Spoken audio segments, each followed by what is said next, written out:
Okay, so it has been about 2 months since I bought the iPhone 17 Pro, and my mind has changed quite a bit since uploading the first review video on this phone. Since I also had the opportunity to try the iPhone 17 and the 17 Air, I want to share my thoughts on whether the iPhone 17 Pro is worth getting over the other two models. First up, let's talk about the performance of the 17 Pro. I noticed that the vapor chamber and aluminium unibody on the 17 Pro does indeed make a difference. I haven't encountered any screen dimming before, even when I'm filming 4K ProRes videos, and I barely feel much warmth on the phone when editing in Lightroom. And with a phone case on, it is very seldom that I ever feel significant heat coming from the 17 Pro. I also don't really feel any hot spots concentrated at any particular area on the 17 Pro, unlike the regular 17 and the iPhone Air. With that being said, even though there is indeed a hotspot on the iPhone 17 and 17 Air under the thermal camera, I don't think that this actually affects the performance that much. In fact, I can still record 4K videos and edit in Lightroom on those phones without issue as well. But if you're a serious gamer and you edit a lot of videos on your phone, then maybe the passive cooling will be quite important. But I personally don't do either of those. Besides, I think if you don't mind using a phone cooler during video editing and gaming, you might still be able to get similar sustained performance from the regular iPhone 17. A good phone cooler costs less than 70 Singapore dollars, and it is way more effective at bringing down the temperature of your phone compared to passive cooling. And I think because Apple has been so diligent with improving their chips every single year, I seriously cannot tell the difference in performance between the iPhone 17 Pro and my older iPhone 16. Next up, build quality. Previously, I mentioned that I kinda like the increased thickness on the iPhone 17 Pro because it feels like my fingers have more surface area to grip onto. I still do feel the same way now, and I feel that the extra bulk does make it look like a tool for work rather than an entertainment device. Although the aluminium texture feels very nice to hold and touch, I'm sure you have already seen a ton of photos showing how easily the aluminium gets dented, sometimes even despite having a phone case on. Thankfully, I haven't dropped mine before, and I haven't found any scratches because I always keep a phone case on my 17 Pro. Or maybe there are scratches, but the raw silver color makes it not so obvious. Speaking of color, I didn't regret returning the deep blue version that I got previously in exchange for the silver version. I think silver has the most neutral look, and I think it's just easier to match different colored phone cases compared to the blue or orange versions. But I noticed that when I try to use phone cases with a tighter fit on the 17 Pro, I tend to get some marks left behind on the phone quite easily when I try to remove them. To be clear, those marks aren't permanent because I can just wipe it off and they will disappear. But I do wonder whether the marks will stay if you have a blue or orange colored 17 Pro, since they have a layer of anodization. And that is why I think that phone cases with softer TPU borders are better options for the 17 Pro models, such as these two cases from Benks. Over here, I have the Montage and Armor models, and they won't leave marks on the 17 Pro because of the softer TPU borders. They are made of DuPont Kevlar fibers, which makes them rigid and light at the same time. They also have a raised camera lip made of aluminium, so they provide reinforced protection for the lenses.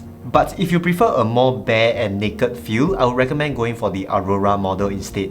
Because the entire case is made of rigid Kevlar, so it is incredibly lightweight and thin. This is actually my favorite out of the 3 phone case models that Benks has sent me because of how light it is and how little weight it adds to the 17 Pro. If you're interested in any of these phone cases, I have links in the description below and a promo code which will save you 15% off any Benks products. So do remember to use it before checking out your products. Thanks to Benks for sponsoring this video. Next up, the cameras. In my previous iPhone 17 review video, I praised the new front-facing camera, which has a wider field of view, a squared sensor for multi-aspect orientation, and a dual capture mode. But now that it's 2 months later and I re-examined my photo album, I actually have 0 videos taken in dual capture mode and less than 5 selfie photos and videos. I also barely use the aspect ratio switching feature, but that may be because I'm just not someone who go to social events that much. As for the ProRes video, I previously mentioned that I was very eager to try it on the 17 Pro, but I actually did not use it as much as I thought I would. And a big part of that is because the size of the ProRes videos are just freaking massive.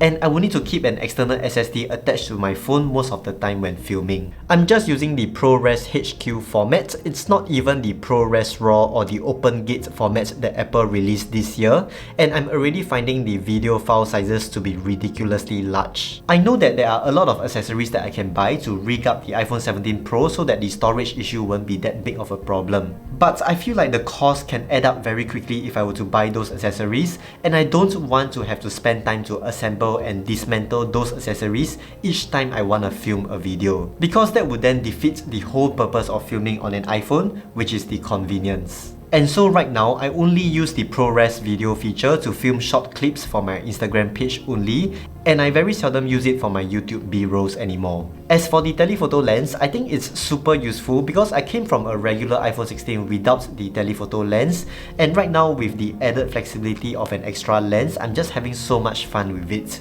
This is something that cannot really be replicated on the iPhone 17 or the iPhone Air, because if you were to try to crop the photo from the main camera in post, the difference in detail is just way too big.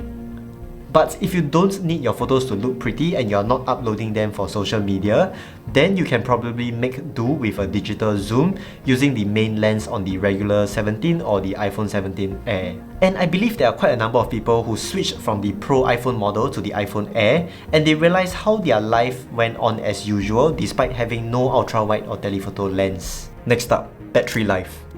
The battery life is pretty alright. I could get by an entire day even if I were to set the battery limit to 80%.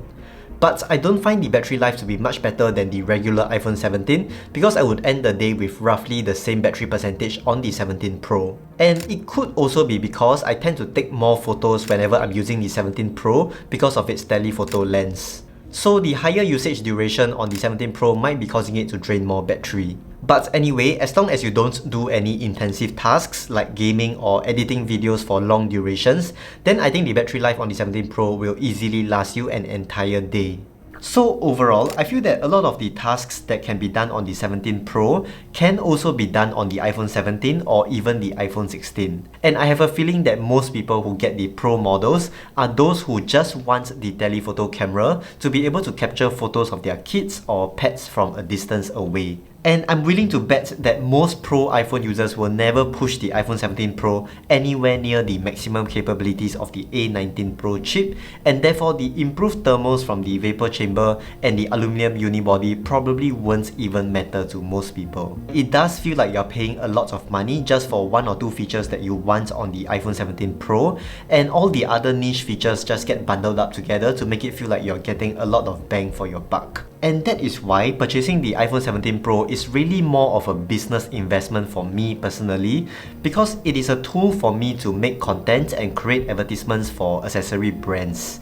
And therefore, the 17 Pro will eventually pay for itself, so it makes sense for me to keep it. But if I'm a regular person who doesn't create content on social media or on YouTube, then the iPhone 17 Pro would have been a pretty wasteful purchase for me, in my opinion. I would say if you're using an iPhone that is 1 to 2 generations older and you don't care much about taking the prettiest photos or videos, and you also don't do much gaming, then you're going to feel like you're getting pretty much the same phone with very similar performance, but perhaps just with a healthier battery and a larger battery capacity. So if you agree with me and you kinda also think that the iPhone 17 Pro is a bit of an overkill for you and you want something that's a bit more minimal, why not check out my comparison video between the iPhone Air, the iPhone 13 mini, and the iPhone 16e to help you find the best minimalist phone for you. Thank you so much for watching this video. I hope it was helpful, and I'll see you in the next video. Bye bye.